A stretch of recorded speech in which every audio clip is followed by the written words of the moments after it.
start small. I'm really big on habits. So finding habits that we can stick to 80 to 90% of the week, getting consistent at that, those becoming routine, and then adding some new habits on there. Instead of this diet culture we're in where we like change everything, goes so extreme, we can't stick with it, then we give up and we gain more weight. We got to get out of that and start a little bit smaller most of the time. Hello, and welcome back to the Strong by Design podcast. I'm your host for today's show, Coach Tonya, and joining me today is Michele Riechman. Did I say that right? Riechman, you say the Riechman. Riechman. Okay, well, welcome to the show, Michele. We're so happy to have you here. Michele she's got quite, when I was reading her bio, I'm like, wow, she's got a lot of great skills. So you're a personal trainer, a yoga teacher, and a health coach with a doctorate in physical therapy.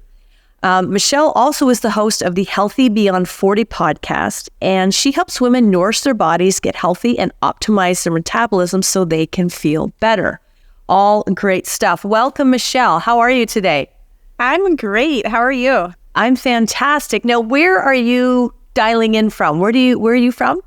So we are currently living in Phoenix. So it is like hot here. My husband is military, so we are from the Midwest, and we have lived mostly out in the Midwest. We've been here for about a year and a half. Okay. Yeah, I was wondering because I'm in Florida, so hot as well and very humid. So I always like to kind of find out where people are from because I'm originally from Canada. So, you know, the weather is always kind of a nice icebreaker. Yes. So Michele, tell us a little bit. I mean, I gave a very brief bio, but tell us a little bit more about your background, because clearly you have a very vast and specific skill set in terms of health and wellness. Yeah. So I got my doctorate in physical therapy out of college, so that how the body moves has always been fascinating to me. And then it sort of led me into the wellness area, because obviously we want to prevent injuries. We want to keep our body strong. And prevention is always key when it comes to that. So even when I was in school getting my degree in physical therapy, I worked as a personal trainer. So I've always just loved that wellness, that prevention side of it. I'm also a mom of 4. So I have 4 kids, ages 7 to 17. So they keep me busy. And it also brings me to making things simple, easy, quick. Because I think for women, whether you have kids or you don't, or you're working a busy job, things get complicated really fast. And if we can keep things simple and go back to the basics, start with 5 or 10 minute workouts just to get our body started, then we can start to maintain some consistency. So I always take that when I'm working with clients too. I love that. And I think you really hit the nail on the head there, because it does tend to come up, especially when I'm talking with other women that work in the health and wellness industry. And not to discount men, but we are women, so we can speak as women because we know what women are like. But typically, like women, especially, you know, those of us that have families, we tend to put ourselves last. You know, we're always so concerned about the wellness of everybody else that that becomes a priority. And then all of a sudden, when you're not kind of needed the same way or as much, and now you have the time, it's sort of, it's almost, I don't know if overwhelming is the right word, but it can sort of feel a little bit daunting, like, well, where do I even start, or what do I do? And it doesn't need to be complicated. It doesn't need to be this really complex schedule of, you know, workouts and weighing food and stuff. I mean, that's all great, and that can have its place, but I love what you said about simplifying it, because women are busy. We're very busy people. And a lot of times, what I find when I'm talking with women, even after kids have left, I'm guilty of this myself, when kids have grown up and left and they're off adulting, finding other things to fill up that space and time. So we even get a little busier sometimes. Yeah, absolutely. I have worked with a couple people who they just retired and they're like, okay, now I have this time to work on my health. And it's interesting because those few people, it was like thing after thing kept coming up and getting in the way of taking themselves. So it's really this mindset that we have to put of how can we start to take care of ourselves? How can we nourish our bodies? How can we stop putting ourselves on the back burner? It doesn't mean we have to ignore all these other priorities, but how can we not put ourselves on the back burner? Because when we really start to care for ourselves and we have that mindset of, I want to nourish my body, I want to feel good, I want to be able to move, I want to prevent some of these chronic diseases, we come at it from a really different standpoint. Absolutely. So then let's jump right in. So when it comes to nourishing our bodies, now do you have, let me back up a little bit. Do you have sort of, does your clientele, are they kind of within a certain age range, bracket, or are they kind of, do you run the whole gamut? Like what's sort of the core? It does vary a little bit. Majority of people are 40 and above. So getting to that point where they're definitely out of their younger years, but where their hormones are starting to change a little bit, where they're really becoming a little more aware of their long-term health, you know, either developing some chronic diseases or knowing that they don't want to. Right. Yeah, all of a sudden we get to, you know, that 40, 45 plus, and the body, you know, as females' bodies, there's a lot of changing that's going on. And when we take a look at like our families, you know, like the generations, and all of a sudden things that we didn't really pay attention to, or like, you know, this kind of runs in the family, or, you know, mom had arthritis and her mom had arthritis and all the sisters, all the aunts had arthritis. All of a sudden it's like, well, what do I need to do to, you know, kind of put myself in a better position to like avoid it or not be as affected by it. Because I like to maintain that getting older, because we're all going to get older, there's no way around that, doesn't necessarily mean you have to get old. Yes, absolutely. Yeah. So when it comes to nourishing the body, and let's focus on that sort of 40 plus, because it's a bit of a game changer. It can be a little bit of a roller coaster ride for a few years while we figure out what is maybe hopefully going to work, because what we've been doing or what we've been able to get away with isn't the case anymore. So what is sort of like, take us through like, what's a conversation or what's that look like when you start talking with a client about how to best nourish their body going in sort of this phase and new transition of life? Yeah, it's really different for everybody because everybody's ready to start at some different place. So although there can be this ideal thing that I know would be best for them, that doesn't mean that's what they're ready for. You know, health is a journey. Someone may not be ready to give up pop or soda. They may still want 1 or 2 a week, even though I know that's not great for them, but maybe that's where they are. So really meeting the client and seeing what they're ready for. What changes are they ready to make and really stick to, and start from that point. And we have to look at our health holistically. So we want to look at exercise. Are we building our muscle mass, maintaining it? Because we want to do that as we're getting older, because as we get older, that muscle mass will go down, and that really helps our metabolism to have more muscle.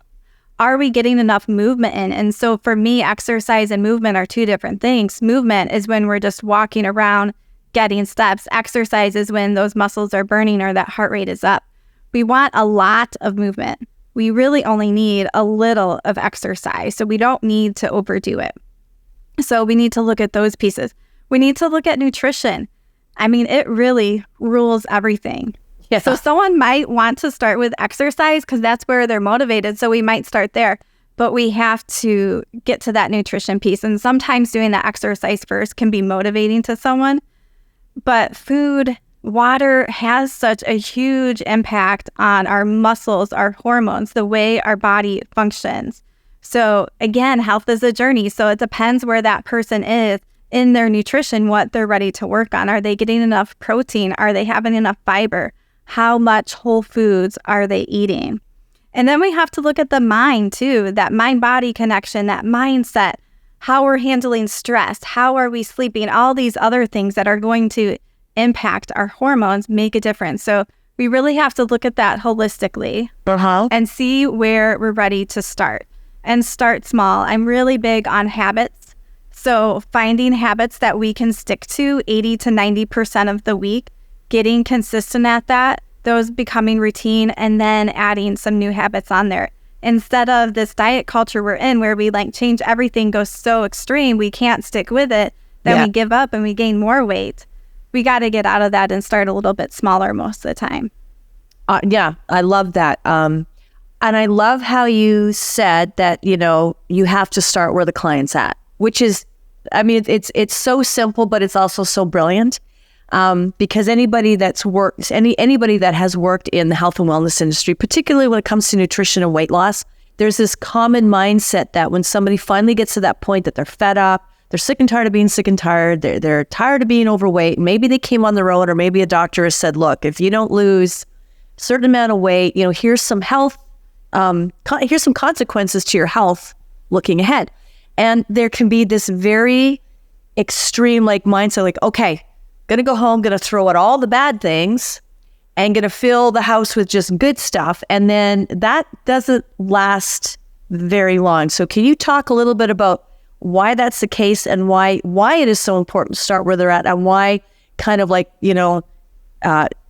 doing the deep clean of the kitchen and trying to start fresh with things that are not part of your normal everyday, why that can really almost self-sabotage a little bit. Yeah, and I think that example you're giving, it would make me think that person has not dealt with whatever emotional problems they have with food.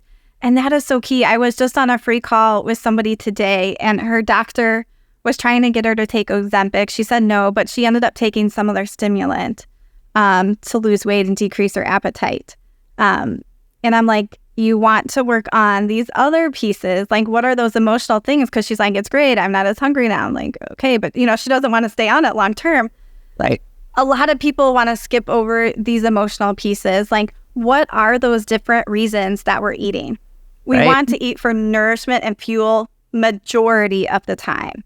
Food is energy. Food is good. We need it. We don't need to shame it or think it's bad. We need to nourish our bodies with it. We need to give ourselves fuel. But where the other types of eating come in is celebration. So maybe someone has a party and we're eating more, or we're going to different parties, or there's holidays. I mean, we're constantly around celebrations where there's excess food, where there's lots of sugar, where there's lots of carbs. How is that going to fit in? Then we have mindless eating. So when we're not even paying attention and we just realize we ate way more chips, or we didn't even realize we were eating in the first place, or we're on our phone or doing something while we're eating and we're just really unaware, we're not paying attention to those cues. Then we have the stress and emotional eating. Right. So maybe when I'm stressed, when I'm anxious, when I'm mad, when I'm sad, we go for food. A lot of us have learned this since we're a kid. A kid is sad. And my husband was like, here's a lollipop. Here's, some ice cream to make you feel better. So a lot of these patterns are ingrained. Yeah. And then we also eat for ease or convenience, because a lot of times the processed food, all this stuff just seems easier than prepping or making sure we're eating some whole food. So we got to know why we're eating. We need to be able to pause, figure out the emotions, figure those reasons. Because when we start to break that down, then if we have a clean pantry, we can stick to it and feel good. But we have to do that deeper, harder work first, because it's going to keep coming up. Because you can suppress those emotions and feelings for a little bit, but they will come back if you haven't dealt with them. Absolutely. I couldn't agree more. And again, so glad you brought that up, because emotions are so tied to reasons why we eat. And again, you don't necessarily have to be super happy or super sad. We live in an age where not a lot of us get to work from home now. Everything's at our fingertips, and we're so focused on that, it's almost like a distraction. So it'd be very easy to just have something there and to be constantly putting it in your mouth to the point that, within an hour, you've consumed possibly close to a day's worth of your calorie, what you need to function. And it can happen so quickly. There's a lot of distraction. There's a lot of, our focus is so here, it's so here, that stepping away and I think addressing those issues or questions like, well, why am I eating? Why am I eating right now? I remember having a conversation with a client just a couple of years ago. And I remember just having a conversation and me saying to her, the next time she was starting to get that awareness that we're working on, becoming aware of when she was sitting there eating and not really hungry and not really aware of how much she was eating or what she was eating. And so we kind of worked on that to the point where she was able to kind of all of a sudden in the middle of that stop and go, here I am.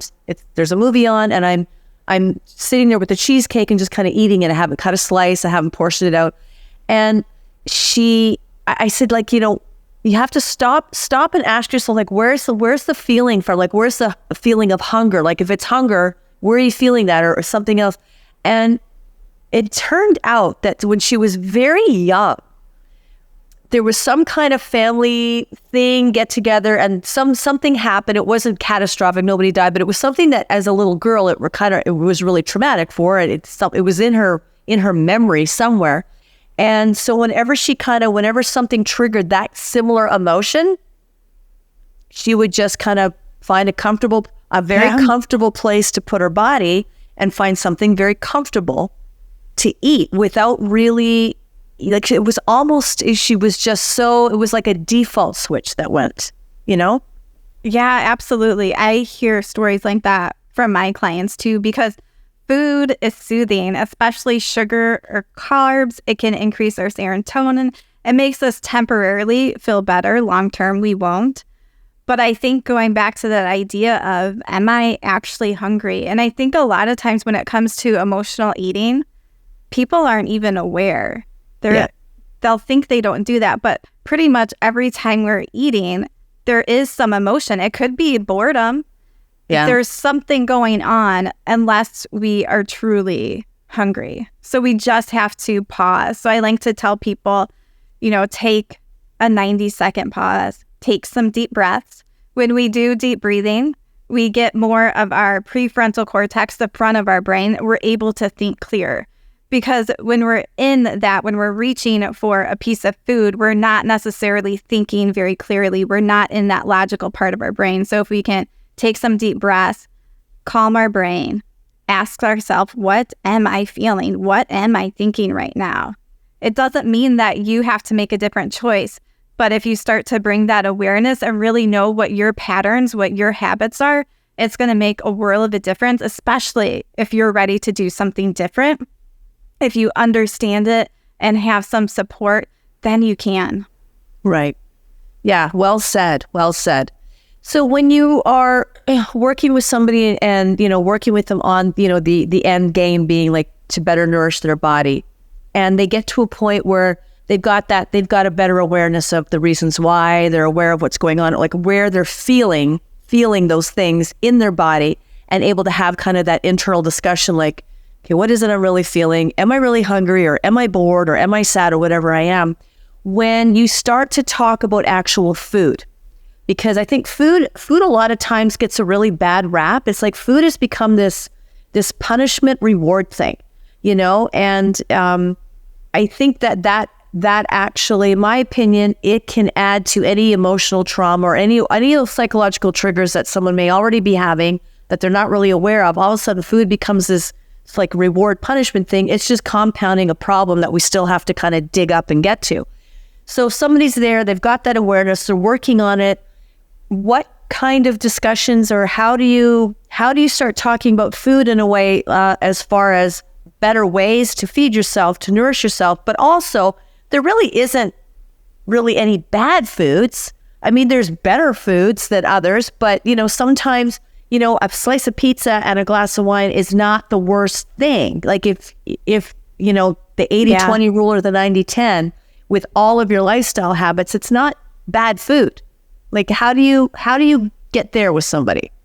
Yeah, first I think it's like the mindset, how you approach it. So somebody could be eating a salad out of punishing themselves because they ate too much the day before. And someone can be eating that exact same salad like, this is delicious. This makes me feel so much better when I eat that. Yeah. So eventually you want some of that mindset. And sometimes that takes a while for that mindset to come when you really start to understand nutrition, when you start to understand that there's a food industry out there pushing processed food and all these different things at us. But like you said, we can also have a slice of pizza. We can have some tacos. We can have an ice cream cone. We can't have that all the time, and we're probably not going to feel good if we're not going to feel good if we eat that all the time. But can we do that in moderation? That's going to be different for everybody. Some people can have a little bit of sugar and be good. Some people have a little bit of sugar and it's like this downhill spiral for them. So getting to know you and your body is going to put you in a better relationship with that. And so one thing I like to work on clients is I think a lot of women, they'll like to track their food, which I feel like you can gain some insight from that, but it gets very calorie focused. And calories just give us an idea. If we eat 100 calories of chicken and 100 calories of a granola bar, that granola bar, we absorb all those calories. That chicken, we do not, because our body expends energy to break it down. So a calorie is not just, all calories are not equal. Right. And then we have different hormones and things in our body that affect it too. So I think making sure that everyone's getting enough protein for their body so that they can maintain and potentially build muscle mass, making sure that you're getting enough fiber so you can feel full, so you can have better gut health. And both protein and fiber are going to help us feel more full. And really looking at how can I get more whole food, knowing again that it's a journey. The whole food may be 20% of your diet right now, maybe it's 90%. But how can you keep moving towards eating more whole, real food? Because that's what our bodies are meant to eat. Yeah. We're not meant to eat all this manufactured food. It doesn't mean we can't have some of it. Right. But we have to move towards more whole, real food, which is different from our country. It's different when you're going to go out to eat and all these people that we're around. Right. So what are some tips you can share with our listeners in terms of if somebody's listening and going, because I think a lot of people know like whole foods are better. First of all, they're more filling. So you feel more satiated on less food. You actually, when you take a bowl of broccoli versus a bowl of cereal, you're going to eat a lot less. Like the broccoli is going to fill you up much more quickly and sustain you a little longer than, a bowl of cereal you're going to burn that up pretty quick and be hungry within, an hour again. So what are some tips for our listeners in terms of getting more whole foods into their body? Yeah. I think one is always start your day the best you can. Because when we start our day better, we're more likely to make better choices the rest of the day. I also like to really encourage people to balance their blood sugar because that really helps to prevent insulin resistance and lots of other things. So when we can start our day with a more protein, fat, smarter type carb breakfast, that's going to help. So having a smoothie that has low glycemic fruit like the berries, having spinach or zucchini in there, having a healthy fat like avocado, canned coconut milk, and a protein powder. That's going to be a good way to start the day. Or having some eggs with berries, or having a yogurt that doesn't have added sugar, but adding those berries to sweeten it up, or having some nuts or seeds on top. But really starting the day with a good breakfast that is higher in protein, higher in healthy fats, lower in carbs. It doesn't mean we can't have carbs, but we're breaking our fast overnight. So we haven't ate all night, so our body's in a fast. So if we have a higher carb breakfast, which is typical American, that cereal, that oatmeal, donuts, bagels, I mean, you just go to like a hotel that has free breakfast. It's like all carbs. That's just going to send your blood sugar right up in the morning, and then there's going to be a dip. So if we can start with something that's going to keep our blood sugar more stable, that can be a really good way to start the day. That's a great tip. Now, you mentioned you mentioned glycemic foods. So I just want to, because I know there's still some people have some confusion about the glycemic index. What does it mean?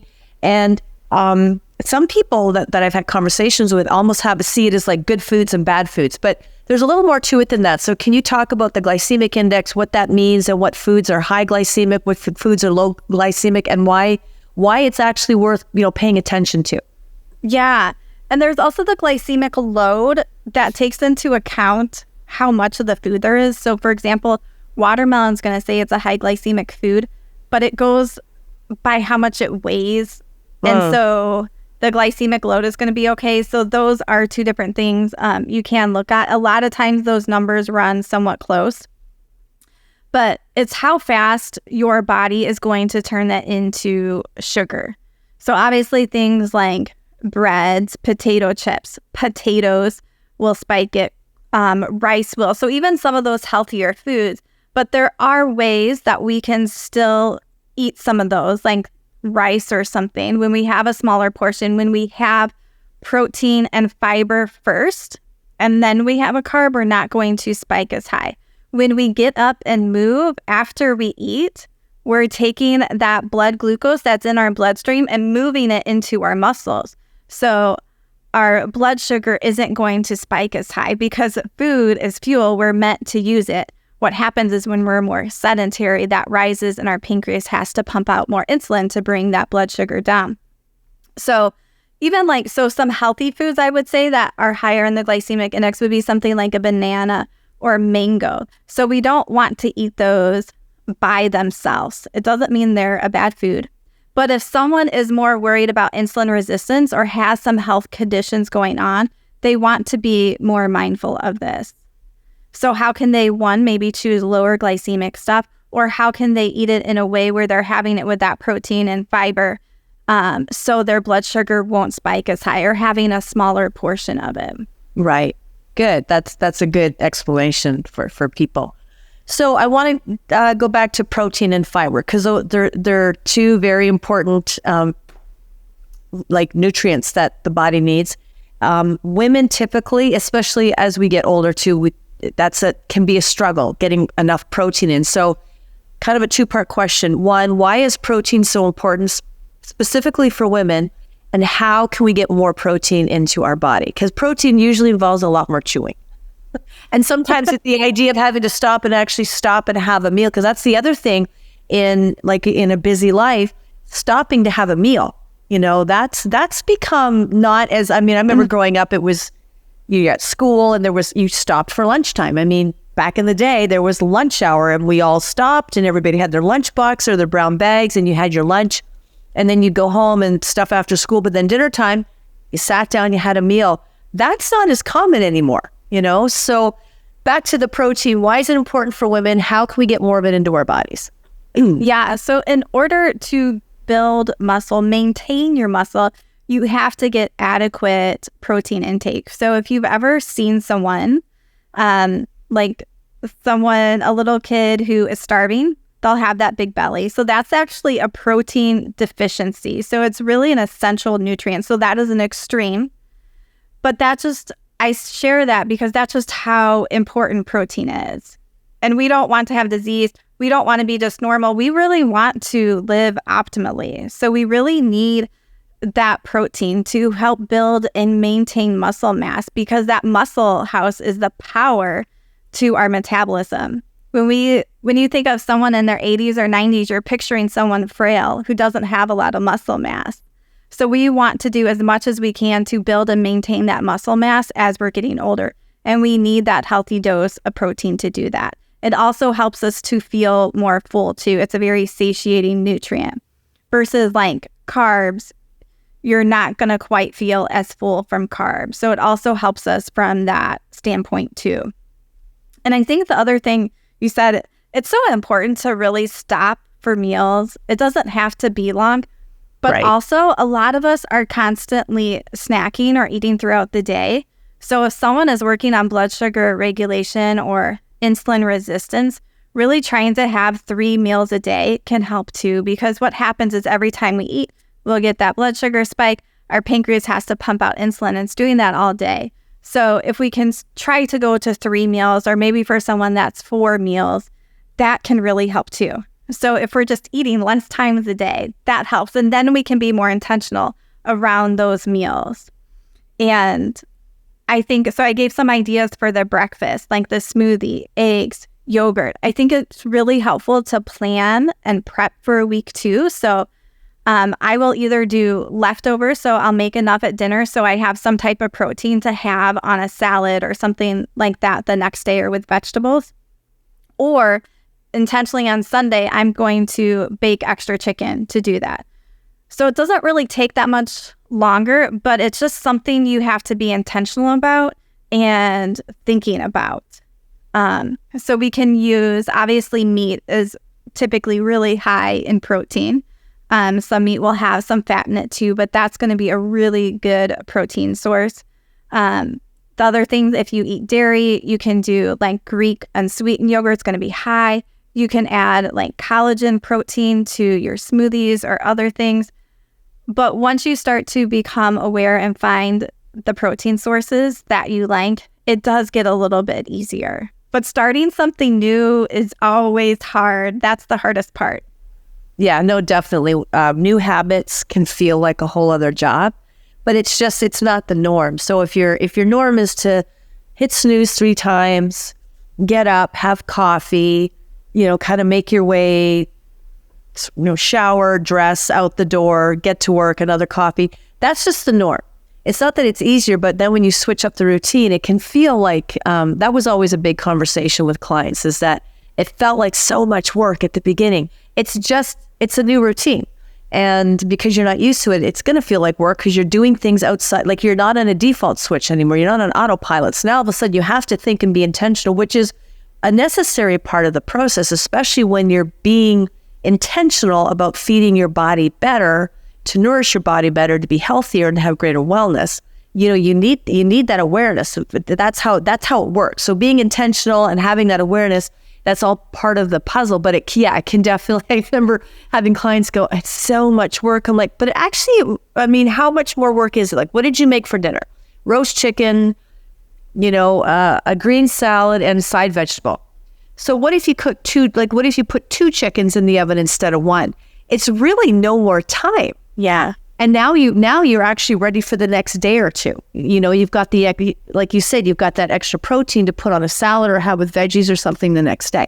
Yeah. And so many people, when they start to eat more protein, start to eat healthier, more like whole, real food, they start to feel better. They start to feel fuller. They're snacking less.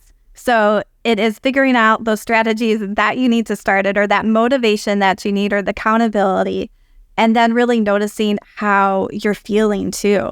Yeah, absolutely. And it's kind of nice as a coach, when you're working with people and you start to see that, like there's some consistency. They're getting more consistent, even if it's 2 meals a day consistency or whatever. They're starting to be more consistent. And after 2-3 weeks, you can see this sort of like this change, and they're feeling better. They're not snacking as much. And now they're like, there's been that enough, they've seen enough or felt enough of a difference that their motivation is a completely different place kind of than when they actually walked in the door in the first place. Now they're like, this feels good. And they even see themselves better. It always doesn't surprise me anymore, but it always still feels so good when a client starts to talk about themselves in a much more positive way than they did when they came. Because even though, maybe the changes weren't huge and big, they're feeling very much different, and they're seeing themselves, like what they see reflected back looks different enough. And again, that's all part of that motivation to keep them on board and on track with the new habits. Yeah. And I think I'm always asking clients, like, what went well? Because sometimes our brain it's drawn to the negative, and it also can be drawn to what we're not doing yet that we want to do. Yeah. And some people tune into the negative a lot more than others, but we have to start training ourselves, like, what went well? Because sometimes if we're just thinking about it ourselves, we're like, I should be doing that. Like, that's not that great. But if we can start to celebrate those changes, big or small, that we're making, that will change our motivation. That's going to change our mindset, and we can start having that better relationship with ourselves too. Right. Yeah, absolutely. So I'm going to still staying on topic, but I'm going to segue into sort of another area of it. But let me see how I'm going to word this. What would be your comment as far as how impactful or how much good it can do as parents, especially parents of younger children? It doesn't matter, but in terms of, like, a lot of times we see people come in, they're kind of older, they've raised their kids, not exclusively, but that's the trend I've seen, like late 30s, early 40s, got to do something, I got to lose this weight, I don't feel good, I'm not sleeping right, my bones hurt, everything hurts, right? I need some help. But what would be sort of like the future outlook, if as parents of children, we had sort of those better habits, better awareness, more intention when it comes to feeding our body and nutrition on what future, like the health of our kids, and then kind of that ripple effect of raising our kids that way and then them raising their kids that way. Like what kind of, can you speak to that? Like the importance of that, the impact of that, and what that future would look like?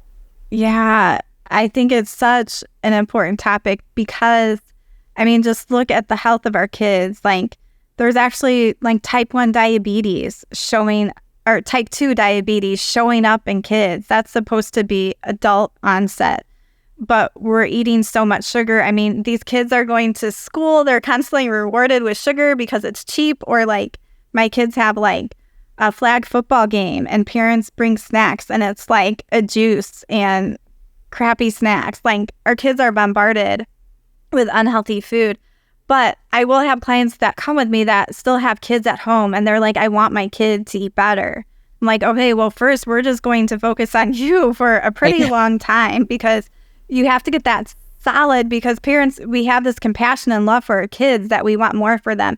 But if we can't do eating healthy, moving our body with somewhat ease, I mean, it's always work and intention that we have to have, but it has to become more ease for us to be able to really share that, inspire others, and have more of just that healthier food in our house. And I think when we can start introducing different vegetables and fruit in our house and kids can have a variety and have the opportunity to try things, that's so important. Because I've been around a kid who he had never ate a pear. I gave him his first pear and he was like 10 plus. Like, some kids just aren't exposed to that, but kids do what is in their house and what their parents are doing. So the only way to change, it's not the only way, a big way to change the health of the kids and the next generation is what it starts in houses. Because if you look at families, you are who you are around, whether that's friends or family. So if you are always going out to dinner with people and drinking, that's who your friends are. My friends, like I said, we've been here for a year and a half. I found people to go on walks with, to play pickleball with. Like that's who my friends are because that's who I want to be around. And so it's the same thing with creating that in our family. Are we a family that just sits around, overeats, and watches TV? Or do we also enjoy our food, maybe try some different things? Do we get up and go for a walk, play some catch, or like do different things? So we can start to change that within our family. We just have to have it strong in ourselves first. Right. No, I absolutely agree. And that's always it's always a really good conversation. I find like when I'm speaking with a mom, that comes in and, she wants to do something for herself, but it always seems to like the next follow-up, it's like, well, the kid's this, the kid's that. And I'm like, that's great. Like, I love that you're taking such good care of your kids. However, what about yourself? Because I remember saying to one client one time years ago, saying, would you ever break a promise to your child? Like if you could, barring like some major catastrophe that forced you to, but would you make a promise to your child with the intention of never keeping it? Like just saying, yeah, I promise, but with no intention. She's like, absolutely not. I'm like, well, you're coming to me because you're making a promise to yourself. So why would you not keep a promise to yourself? Because that right there is, modeling for your child as well. So I think the moms are, I love them for their devotion to their family, but I agree with you that let's get you all right with it, because then the teaching of it and the establishing of family habits is going to be a lot easier, because moms absolutely tend to be the corner posts in the family. They really do a lot of times, Yes.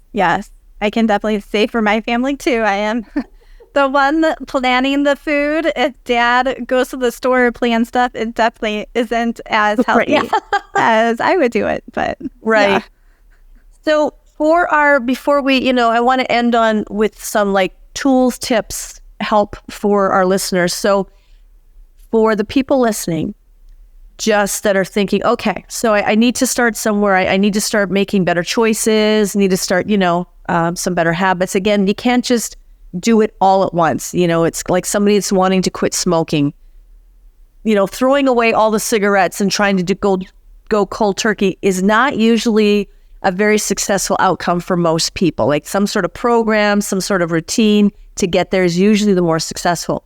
So for the listeners that are sitting there in their car or at home or wherever thinking, okay, I need to make some changes. What would be like your top 5 simple like intro changes, lifestyle habits, nutrition changes, things that they can easily start to implement and actually implement into the family unit as well to just get the ball going? Yeah, I'll give some ideas. But as you guys are listening to these, I want you to think, I'm not going to do all of them. Right. I'm going to start with 1 or 2.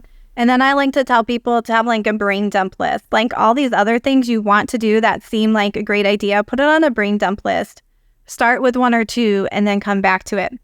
But number 1 would be making sure that you're drinking enough water. So like half your body weight in ounces.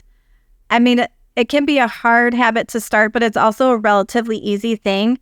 And especially if you're someone not drinking enough, people are always like, oh, I have like more energy. I feel better. I'm not as hungry. There can really be a good amount of positive effects that come from just drinking enough water. Another thing would be making sure that you're getting enough movement in. So figuring out what is your movement right now. So maybe you have a watch or a phone that can tell you or some idea, or maybe it's like, I only go for a 10-minute walk a day, and start to increase that. So whether that's if you have a watch, if it's steps, whether it's a 30-minute walk, whatever it is, try to move more in your day. Number 3 will be getting some strength training in. And again, this can be really simple and short. 5, 10, 15 minutes of doing some strength training. It could be wall push-ups, it could be squats. You don't even have to follow a program to start with, but doing stuff to build muscle. You can also do yoga for strength training. There's yoga that's going to be stretching, relaxation, but you can do yoga for strength training too. And the ideal goal would be a minimum of 3 times a week to do strength training. That's where you're going to build muscle and maintain that muscle, because we lose muscle fast. So we want to try to get 3 strength training sessions in a week. Number 4 is going to be really hitting that protein goal. So figuring out what your protein goal is. There's a calculation I use. You convert your weight in pounds to kilograms, and then you multiply that by 1.2 to 1.5, and you'll get a good amount of protein grams for your body size to hit. So really trying to get that minimum of your body weight in kilograms times 1.2 a day. And then number 5 is really like mindset, mind-body type connection. So are you someone who's more anxious and you need to work on better ways to handle the anxiety? Do you need to journal more? Do you need to start your day better? But really that mind connection where we feel more peace with ourselves, where we're taking care of it. So that's going to really be different for everybody. But a lot of times we sort of have some ideas of things that make us feel better. Maybe it's deep breathing in the morning or whatever it is to help regulate ourselves better so that we can make these better decisions for our health. Great. Those are great tips. And like you say, they're not any one of them is super hard. But also I like that you emphasize don't take all 5 and okay, I'm going to start all 5 tomorrow. Pick one. I used to tell clients, pick one. Let's do that for a week or 10 days. And if you can be consistent a week to 10 days, then let's think about adding another one. You know, it's the small steps that add up to like a big steps, you know, in the end. So I love those tips. They're great. They are easy to implement, but don't try to do them all at once, because it's going to be, you're just going to drive yourself nuts. And then, like you say, we often tend to, it's easy to go to the negative, like, oh, well, today I only drank water, but I didn't get a workout in. I didn't get my protein in. I didn't do this. So now I'm going to sit down, watch a movie, and just mindlessly eat chips or something, you know? Yeah, absolutely. And someone who, I mean, think if you guys even took one habit and for 5 months, you started one new habit in each of those. Think of your success a year from now versus someone who's trying to do those 5 habits right off the bat. They're going to burn out. But we always have to think of that long-term vision in mind to sometimes help slow us down, especially if we just like are that all in, all out type of person. Great. Well, Michele, this has been such a great conversation. Thank you so much for coming on the show. Great information, great tips, really great insight. And for me, just listening to you, you've made it really, you've presented it in a way that this isn't a difficult thing to do. It's just how you approach it, how you start, how you go into it. So I think you've laid that out all very beautifully for our listeners. So thank you so much. I appreciate your time. It was wonderful to chat with you. I'd love to have you back and have another chat on another topic because this was really great. Now, if you want to get a hold of Michele, you have a website, www.Michele, how do I say your name again? MicheleRiechman.com. Yeah, MicheleRiechman.com. Is that the best way for people to contact you? Yep. You'll sort of find all my social media. You'll find the link to the podcast. My podcast is Healthy Beyond 40. You'll find everything there. Great. And we'll include that information in the show notes. So if you're driving and you want to reach out to Michele, wait till you get home, check the show notes on your phone or your computer, and all the information will be there. I'm Coach Tonya. Thank you so much for joining us today and for having us, being here with Michele and I. Great conversation. Please give us a 5-star review and share the podcast with somebody who's going to get something out of it, because this was really great information. Have a wonderful day, everybody, and we'll talk soon. Bye-bye. Thank you so much for listening to the Strong by Design podcast. If you found value in today's episode, please subscribe so that more people can find out about our show. Plus, you don't want to miss any future episodes with the amazing guests and topics we have lined up for you.